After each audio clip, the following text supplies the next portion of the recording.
আলমগীর তাহের, মারুফ, আব্দুল বারি, G M Mostafa এবং ইমন সাহেব। ধন্যবাদ আমাদের সম্মানিত অতিথিবৃন্দদের আজকের এই ফাইনাল খেলায় উপস্থিত হওয়ার জন্য। আমি শ্রাবণ আহমেদ মজনু ভাইকে ধারাভাষ্যে ফিরে যাওয়ার জন্য অনুরোধ করছি। অসংখ্য ধন্যবাদ।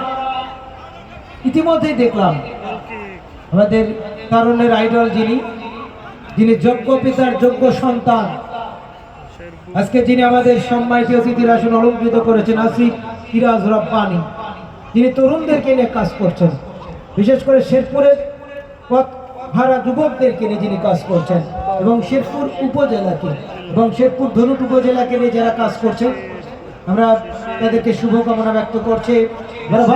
আক্রমণ আক্রমণ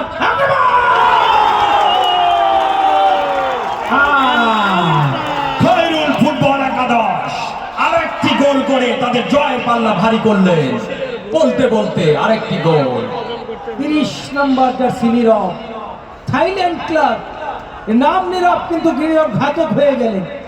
একেবারে অপ্রতিরোধ আরেকটি গোল করে 2-0 গোলে এগিয়ে গেল